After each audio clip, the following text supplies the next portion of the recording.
Бодлон буулгасан зураас хүслэн шингээсэн хээ шүтэнэн хураасан бэлгдэл ур ухаан хоёр нь хоёул балчир явсан балар цагаас хүн өөрийн орших бодод хийгээд боддгоос ертөнцийг дүрсэнд илтгэж ирсэн.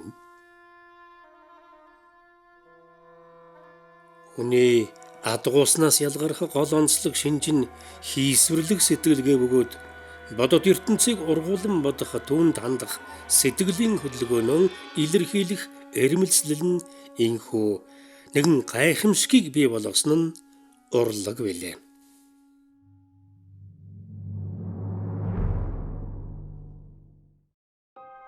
Урлагийн хамгийн эртний төрлийн нэг дүрслэх урлаг нь өөрийн туйрвал зүйн шинжээс хамаарч бусад нас жацуутан дуу хөгжим, бүжиг, яруу найргийг бодвол балар эрдний дурсгалууд нь хадгалагдаж үлдснээр онцлогтой юм. Бидний үеийг хүрсэн хамгийн эртний дүрс зургууд палеолит буюу 30-аас 35 мянган жилийн өмнөх үед хамаарна. Харин бүр энээс ч урагших 150 мянган жилийн настай улдруудад давтамж бүхий ором хрээсүүд тохиолддгийг хээголзын үр хөрөл гэж тооцдог билээ.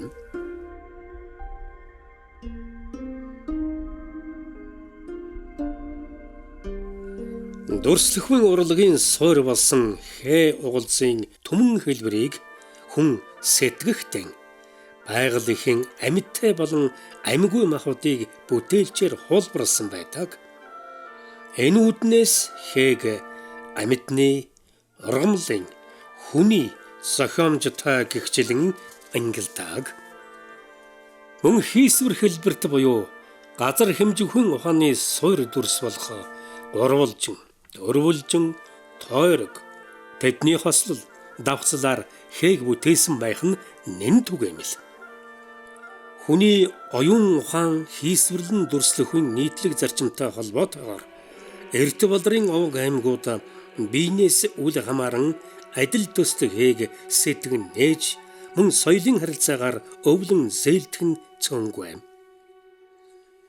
Ийм л учраас бидний танил бидний өөрийн язгуурын мэт боддог маш олон хээ угалз түмэн бээрээр аслагдсан бүр өөр төвд орших үндэстэн ёсны соёлд ихэр тусгалан олсон байх нь илбэг.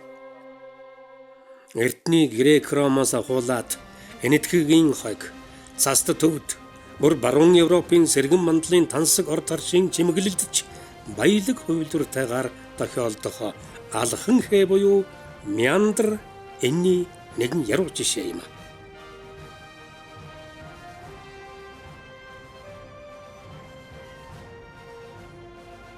Хүн төрлөختний нийтлэг сэтгэлгээ мөнхийн хотгийн мөрөөдлийнхэн илрэл болсон 5 нүдэн хээж ийм хувь заяаг туулжээ. Томогтон Мисирийн фараоны бунхан, Византийн сүрлэг самхаг, догшин викингчүүдийн зэр зэвсэг, арабын шахын ордон, наран улсын нандин торох, хар төвийн эдагуурстч тамгалагдсан 5 нүдэн үл тасран үргэлжлэх сүр хүч үхэлгүй мөнх бат бүхийн мөн чанараараа бүгдийг сорнцсоор иржээ.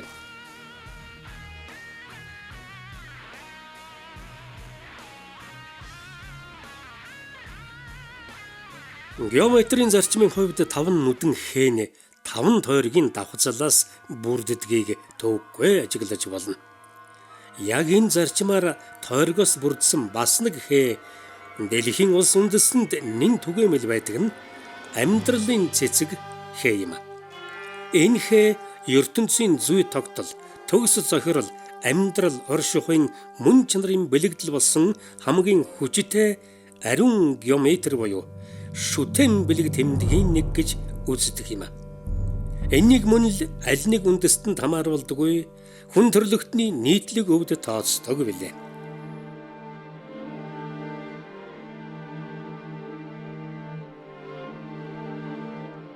Эрт балар цагт хэ угуулцыг сэтгэн буулгахад ан хүндрэлтний өвөг дээдэс хүрээлэн буй ертөнцийн зүй тогтол мөн чанар хэм хэмнэлийг гооцон үүднээс бясалгаж хээнд зүм бэлэгдлийн утгыг гүнзгий шингээж ирсэн гэж үздэг. Явандан бэлэгдлийн шинжинд бүдгэрсээр урлал чимэглэлийн үүрэг нь давмгайлах болжээ.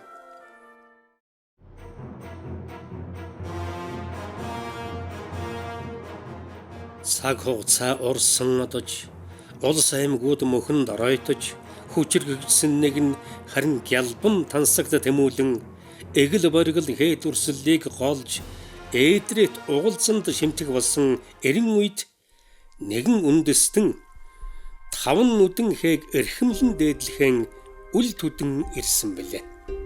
Эрхэмлсэн төдийгүй бусад улс үндэстний гол төлөв тасралтгүй үргэлжилсэн хэлбэрээр хэрэглэгддэг энэ хээнээс сур махбодын салган авч шүтэн бэлэг тэмдэг геометрия сакрагийн төвшөнд залж язгууртан дээдсийнхэн хувцас зүсгэл эрс хэргийн зэрэг зэвсгэнд оршоож шүтжээ.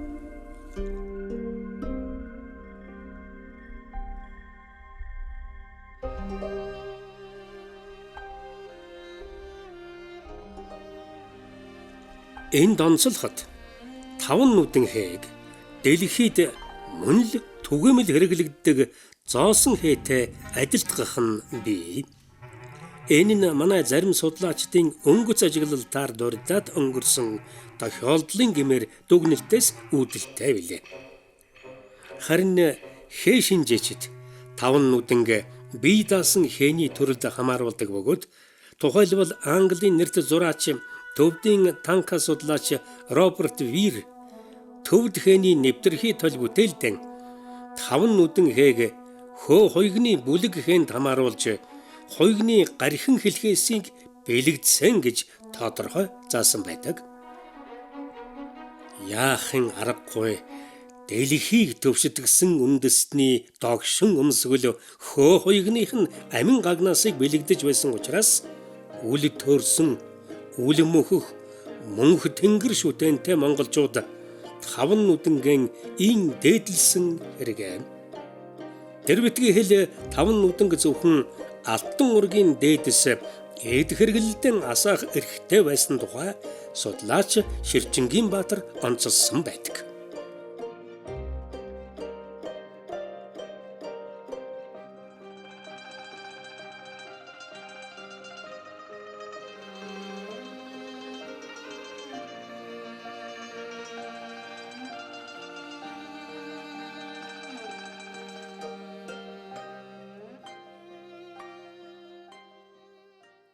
Цаг тэгшэрч дайн дулааны цуурай арай алсархад Монголын их хаад улс гүрнээ түгнүүлэхэд анхаарч эхэллээ.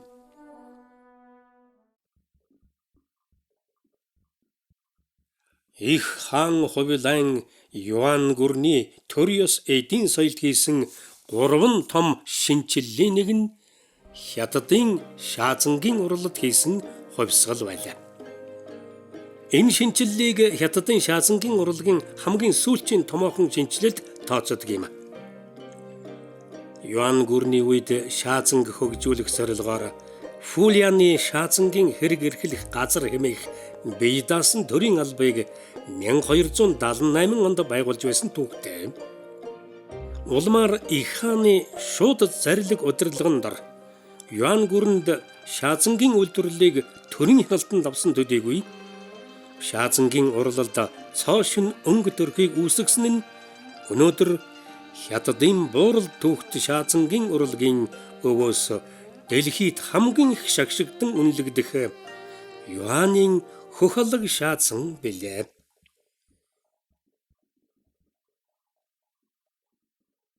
Шаазанд өвөрмөц хөхөнгийн чимэглэл оруулахын тулд Персийн урчуудын гаргасан кабальт ашиглах технологиг нэвтрүүлсэн төдийгүй эзэн хааны захиргаанаас тусгайлан шинжээж томилж хамгийн сайн чанарын цагаан шаврын томоохон ордыг Гаолин хот орчмоос нээн илрүүлж байжээ. Улмаар энэ шавар үлэмж цагаан маш нингэн бат бөх шаазан үйлдвэрлэх боломж нээснээр ийм шаврыг дэлхийд даяар олдсон тосгоныхын нэрээр Каолин хэмээн нэрлэх болсон юм.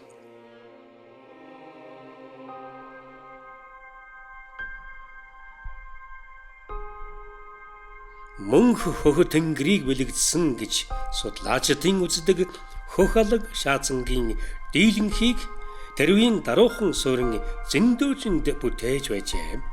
Харин хөх алга шаазанг гаргаснаас хойш зөндөөжин дэлхийд нэрэн зурайтуулсан шаазан үйлдвэрлэлийн төв болж хятадын шаазангийн нийслэл гэсэн алдран өнөө хүртэл хадгалж байгаа юм.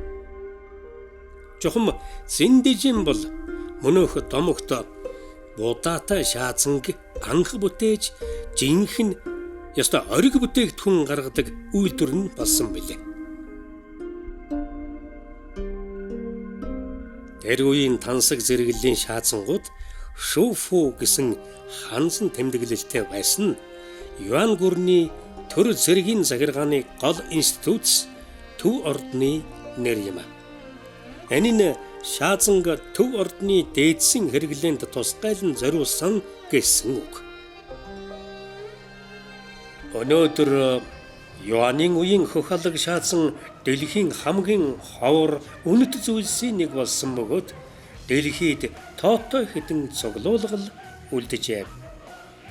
Чухам хөх алга шаазангийн эрен үеэс эхлэн шаазан зөвхөн энгийн хэрэглээ биш, тансаг бүтээгдэхүүн, зэрэг зэнда гооцун таашаалыг илтгэх урлагийн бүтээлийн хэмжээнд очсон бөгөөд энэ сод туйрвлын бөөрөнд 5 нүдэн хээ мөнх тэнгэрийн хөхөд дэвсгэртэй дурайхан яруу түүх сод санаа уламжлалыг шинчилсэний эрхэм үлгэр болон мөнхөрчээ.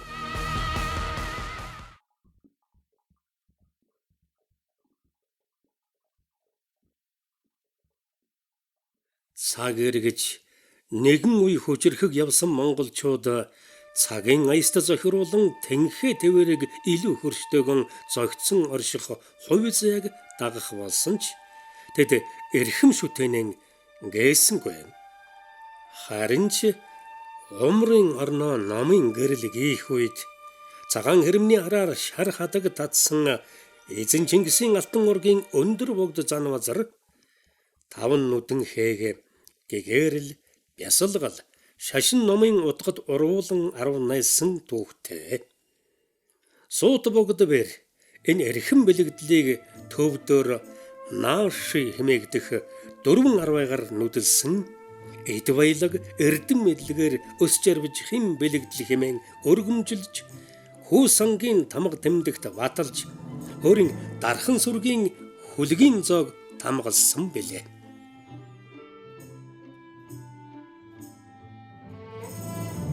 Монголын уудам талд Эрдэнэт сүргэн мэт налайн даргалсан номын их өргөө сүм хийдүүдийн чимэглэлд өргөн хэрэглэгдэж ирсэн 5 нүдэн их гэгэрэл яр зогцох эрэх цагт бадрахын бэлэгдэл болон өнөө үедээ золгожээ.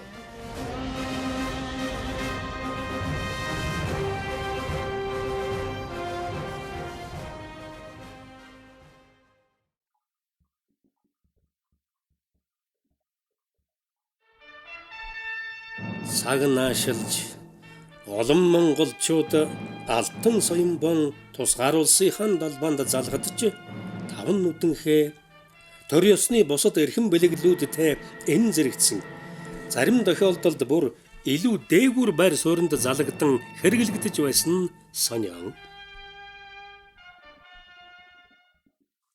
Нэгэн жишээ.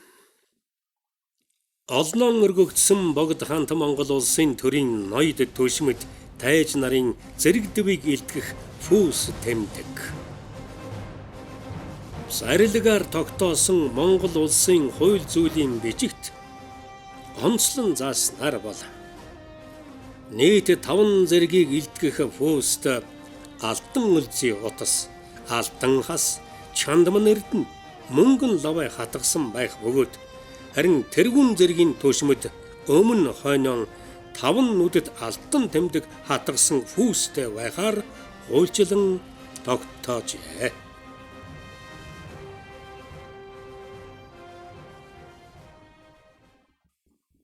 Нэгэн жишээ. Богд хааны төрийн ёслол дөмсдөг ямбны хувцас өдгөө хааны ордон үзэд хадгалагдаж байна. Энэ хувцсны хөрөмний өмнө хэсэгт байх алтан хорол өрдтэй фүүсийг хүрээлэн хаан бугуйвч хатан сүйх заан соёо шүрсэлт байхын дээр орой хэсэгт нь 5 нүдэн тэмдэг байна. Мөн ногоон ордонд өдгөө байгаа богд хааны сентийн түшлэгт байх шар торгон бүч буюу баданд хосоор хэлгсэн 5 нүдэн орш хожээ. Энэхээ хааныг сентидэн залрах үед яг ард таланд нь таарахаар баярлалтай байсан нь сонио.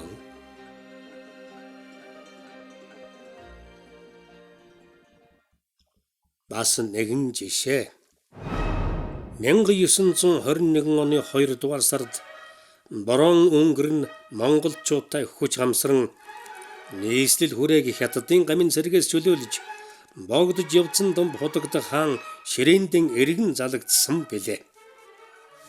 Үүнтэй зэрэгдсэн эмхлэгдсэн жалхан судагтад амьдан базар тэргүүнтэй засгийн газраас улс орны нэн чухал хэрэгцээг хангах зорилгоор албан ёсны зээллэгийн бичиг буюу бага болзоот баталгааны тэмдгийг гаргасан байдаг. 10, 25, 50, 100 долларын номинал бүхий энэ тэмдэгтийн арын нүрэнд хонь, өхөр, адуу, тэмээг буулгаж урд нүрэнд 5 нүдэн тэмдгийг өнгө ялган дүрсэлжээ. Энэ донцолоход уг тэмдэгтийг баруун өнгөрн санаачлан гаргасан мэт ташаа ойлголт байдаг ч хэрэг дээрэн Монголын засгийн газар хариуцсан зохион байгуулж тухайн үеийн дотоодын хэвлэлийн нөөц бололцоогоо шавхан хэвлэж байсан билээ. Энэ ажилд олноо цэвэн тэргүүн гэж алдарсан. Тэмдэгт дээр гарын тийзэн дарсан сангийн сайд Чингван лувсан цэвэн онцгой үүрэг гүйцэтгсэн юм. Бага болзоот хэдийгээр облигац буюу зээлийн бичгийн статустай байсан ч 1923 он хүртэл мөнгөн дэвсгэртийн адил гүйлгэнд хэрэглэгдэж байсан учраас түүнийг дэлхийн мөнгөн дэвсгэртийн бүртгэлд багтаасан байдаг.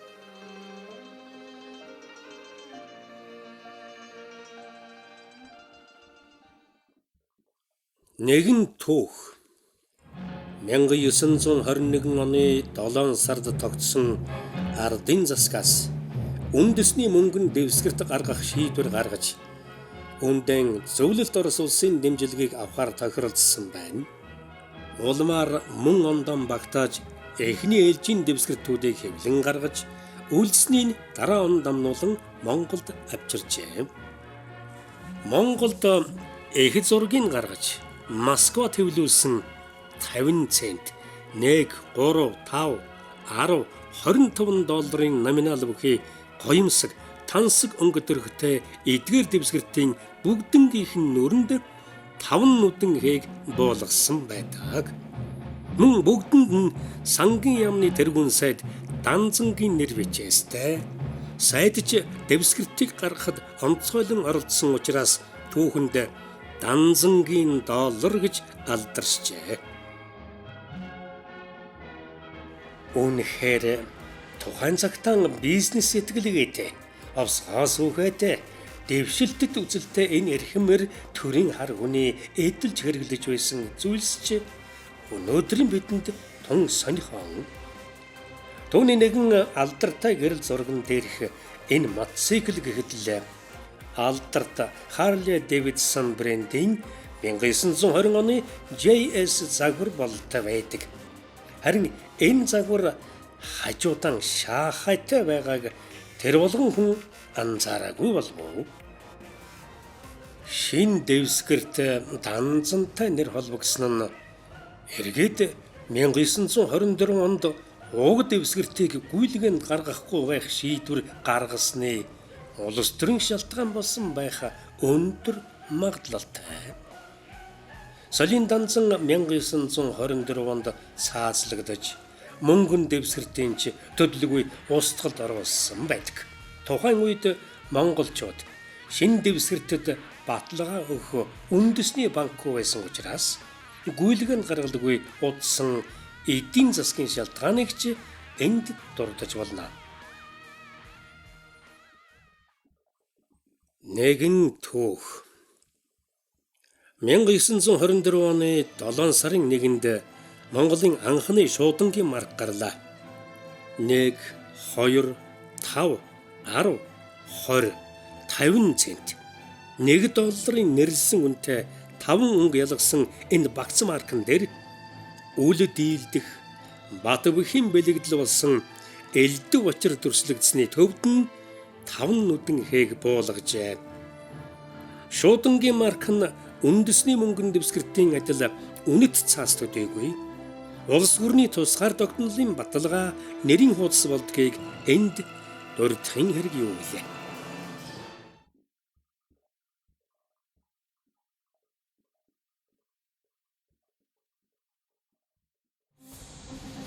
Шухам ямар учраас өндөр дээдс маань Эрдэнэ уламжлалт 5 нүдэн хээгийн шин цагт өртөөлн залж Монголын түүхийн хамгийн ээдрээтэй цаг үе 20 дугаар зууны донсолгонд оршил он жилүүдийн шуурган дор төрийн бэлэгдэл хүү сангийнхаа алтан баталгаанд эрхэмлэн шигдгэж ирвэ. Энэнд бидний мэдэх хийгээд мэдэхгүй мартсан хийгээд далд зөндмөн хадгалагдаж байгаа олон гучиг шалтгаан бий бицээ. Ямартайч 5 нүдэн шинэ түүхийн монголчуудын сэргэн мандлын туг итгэл найдварын оч өөдлөн дэвжихийн бэлэгдэл болж ирснийг тарих мэлмидэм болгох хувь бидэнд тохиолжээ. Бид хайж байна. Бид өртөөлж байна.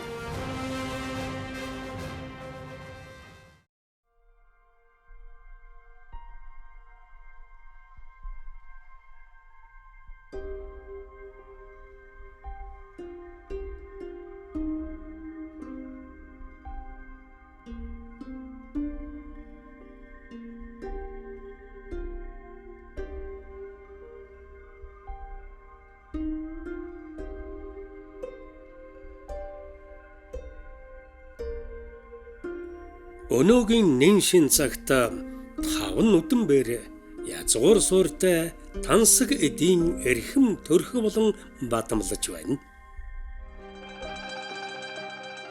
Ямар ч монгол хүний нүдийг хожирлаж сэтгэлийг ховсдох төдийгүй ерөөсө дорн хэмээх агуу орон зайд шимтэгч дэлхийн иргэн хэний ч гарааг булааха эд юунд дурайч дахин мэндэлсэн энэ эрхэм төрхөө өнөөдөр утга төрөл өр баяжин хэнцэр чанар чамин түүх шин дэвшилийн бэлэгдэл болж нүд баясхан гарт ивлэн сэтгэлд салгадж байна.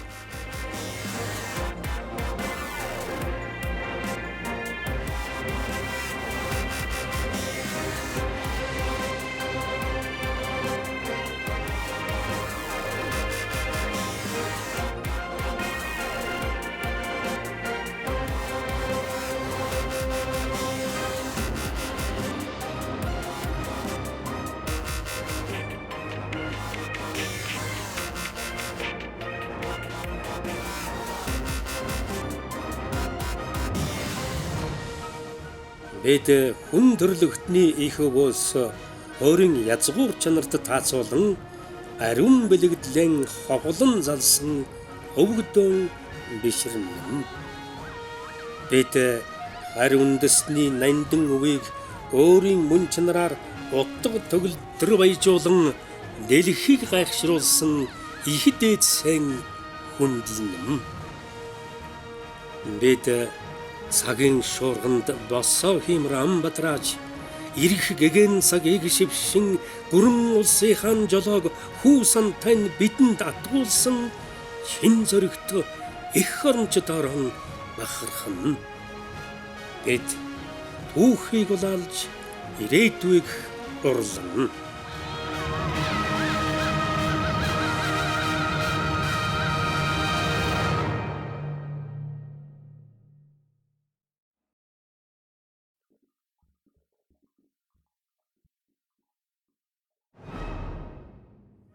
Алдарт бага болзоот баталгааны тэмдэг болон соёлын данзангийн долларын мөрөөр мөшгөхдөө бидний толгойноос нэг удал огт салахгүй байсан билээ.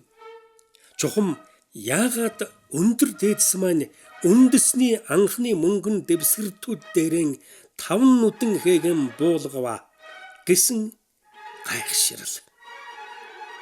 Хэрвээ мөнгөн дээр байх ёстой юм бол хожимын олон дэвсгэрт дээр яагаад тавиагүй юм болов?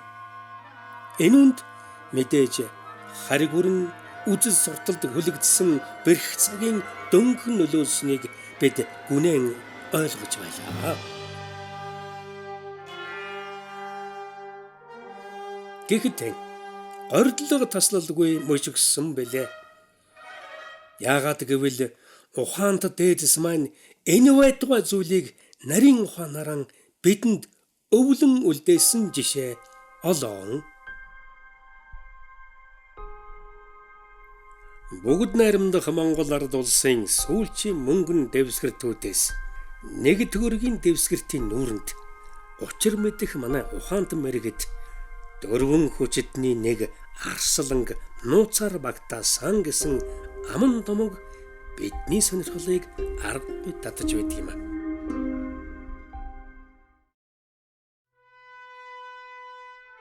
Бүгд найрамдах Монгол ард улсын мөнгөн тэмдэгтүүд дээр 1939 оноос хойш Жанжин Сүхбаатарын дүр тогтмол тавигдах болсон билээ. 1941, 1955, 1966 онуудад мөнгөн дэвсгэрт бүхлээрэн шинчлэгдэхэд Жанжины төрх харин хэвээрэн хадгалагдсаар байлаа. Энийг мэрэгжлийн хүмүүс нэгэнт хийсэн барын хэвэн Жанжины төрх дээр ашиглаж байжээ гэж дүгнсэн байдаг. Ингээд Жанжины төрхийг лавшруулан судлахад Сүхбаатар Жанжины цэрэг китлийн товчон дээр үзэл сурталын хамгийн наад захын стандартаар бол хувьсгалын бэлэг тэмдэг 5 хошуу байх ёстой байтал 5 нүдэн байхыг бид олж харсан билээ. Монгол улсын сан хөмрөг арвидан үрж хин яруу бэлэгдэл 5 нүдэн эрэл үргэлжилсээр бид өртөөлж байна. Бид түүхийг улаалж ирээдүйг урлана. Бид өвд тээж дэлгэрүүлнэ.